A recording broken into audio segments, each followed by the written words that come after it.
All right, Resale Riley here, although not today. More like Loft Riley. Let's talk about the Essery. A little different than your typical pre-construction product here. Very rare to find a loft conversion project, especially a hard loft conversion, not sort of the loft-inspired type finish that we see with a few developers in the city. This is a true heritage conversion project. So a little bit of backstory. The buildings lining 89 to 109 Niagara Street were first built by William Essery in 1884. They built pianos, baby carriages, bedding, and coffins, funny enough. For 60 years after that, it was sort of a work-live space for artists, photographers, etc. The site was then bought by Aspen Ridge Homes as part of their West Condo site. Now, West Condos is two towers, 12 and 14 stories, directly to the south, and are sort of in their final stages of construction, probably going to be occupying sometime next year. The Essery was always intended to be a follow-up, separate condominium, sort of a third phase, if you will. But obviously, you know, working with the heritage designation takes time and a lot more nuance in terms of planning. Here is the updated renders of the exterior. You can actually see West Condos in the background, the two 12 and 14 story towers. This is the streetscape, Niagara, being right here along the length of the building.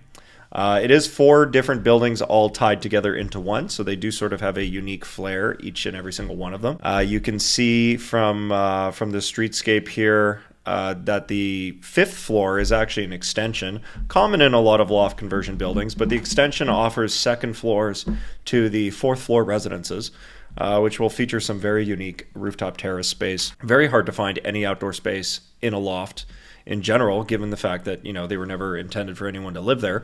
So naturally, they're not going to have sort of, you know, the modern requirements for, you know, your average condo buyer today, be it, you know, balconies, outdoor space, etc. The area, Niagara, is the southwest pocket of King West. So you have King and Bathurst, and Niagara sits sort of just directly to the southwest there. You're immediately accessible to, you know, the 504 streetcar, all of the chaos that is King West in all of its glory, you know, the nightlife, the restaurants, the walkability. It is truly one of Toronto's great neighborhoods. But that being said, you're not directly in it. So you do have the benefit of being sort of within the King West neighborhood, but in the quiet side, if you will.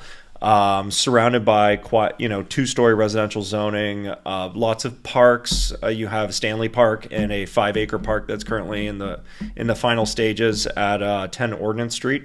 So, you know, your neighborhood is truly just people walking their dogs, and it's a little bit quieter. There's coffee shops and restaurants in and around there. Looking through the amenities, they are very simple and to the point. That's kind of what you want in a building of this size with this number of units. You have a lobby with a concierge, parcel lockers, lobby, lounge, the elevator lobby, which is not really an amenity, the dog wash, lounge, fitness area, outdoor courtyard, and washrooms. So here's some renders of the lobby walk-in from Niagara right on the corner, the gym, and there is the lobby lounge, all on ground level, overlooking the courtyard. There are 51 units, and there are 40 plans. So almost every single plan is going to be one of one, which in true loft fashion, every loft is one of a kind, as they should be, right? So they're keeping the original brick character, and they're going to modernize everything else with, you know, modern finishes. And of course, as mentioned before, on the top of the 4 stories, you have the extension, which serves as the second floor for the penthouse suites. More on that in a moment. The residences range from 741 square feet to 2,100 square feet. So they get really on the large end. It's hard to find sort of larger 3-bedroom units. There is demand for that in this neighborhood. Obviously, a unique feature that you'd typically find in a boutique building is, given the height, builders are usually able to be a bit more creative with the floor plan size. High-rise construction comes with its constraints. Now, the Essery was never intended to have parking because I'm pretty sure not everyone had a car back in 1884. So, fortunately, given the redevelopment to the south, the two condos being West condos, they do have a full underground parking. And that underground parking will be connected to Essery, where you could go up the elevator lobby and just right across. So yes, you can have parking in a hard loft. And on that note, parking is included for all 2-bedroom suites or larger. Very rare in the city of Toronto for a new launch in this day and age. It's going to be harder and harder to find parking if we find parking at all, given the recent changes. EV parking upgrade is also available, and lockers included for all suites. The suites themselves, higher cut of finish than you typically expect in your typical condo. You have wide plank engineered hardwood, Miele appliance package, quartz counters with matching backsplashes, almost 10-foot ceilings, 9.6, exposed brick as per plan, and some of these plans have an immense amount of it, which is fantastic. It's what you want to see in a loft. It's what truly brings in the character, and the whole reason why many would be so interested in this development.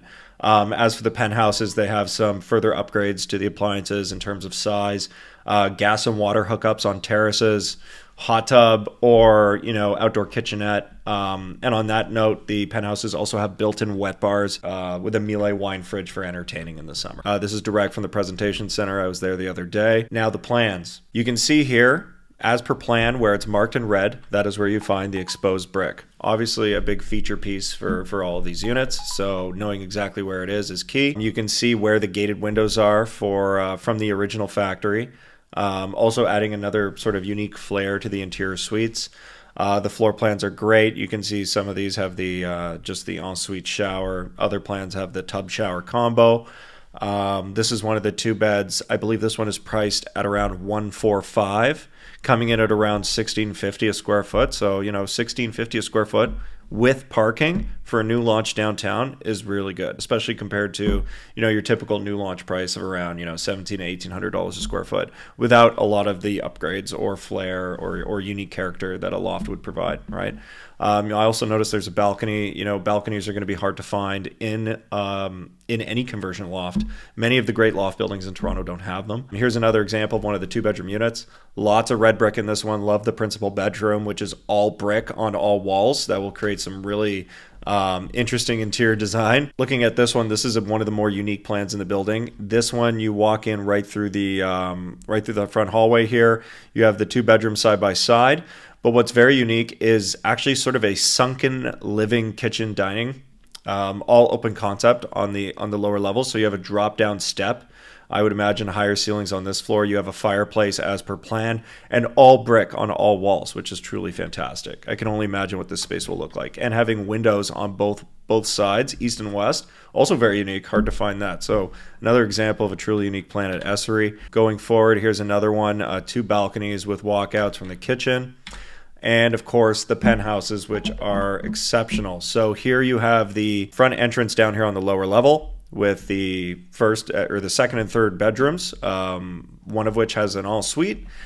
You can see these H's here, these black H's. Those are actually exposed steel beams. They're for structural support, but they've added a unique design flair by making them sort of like a cast iron I-beam, what you'd find in an industrial warehouse.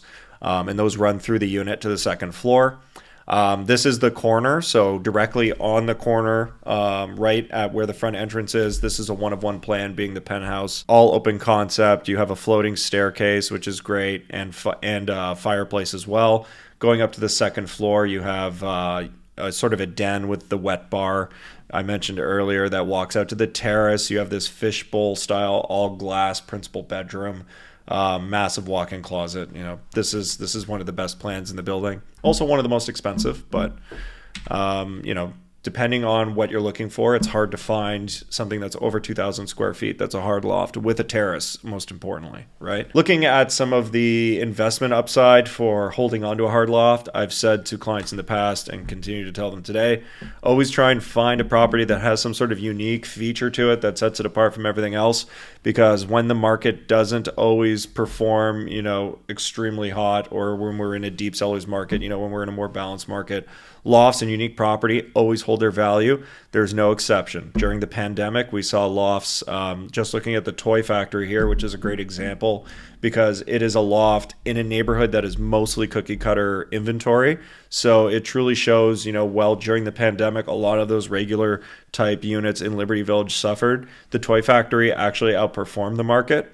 And continues to do so. Even looking at it on the rental side of things, you can see the dip here during the pandemic in the early days heading into 2020, and then a swift recovery and outperforming the rest of the rental market, setting a record high during the pandemic. So, Obviously this price per square or this rentable price per square foot is higher than the average, but these units are also much larger on average. So in general, you're going to be able to get far above market rent for a loft. You also have the desirability factor when looking at loft property. There's just not enough of it to go around. It's always desirable. And it's always going to be a niche, rare product that you'll be able to hold long term. So that's pretty much it. Thank you very much for listening. If you need more information or details regarding the Essery, please use the link below to book a call with me, Riley. There is a presentation center taking appointments with a lot more goodies that you can view on site. We would also be able to show you a lot more over Zoom with some great digital materials. Let me know if you have any questions. Thank you.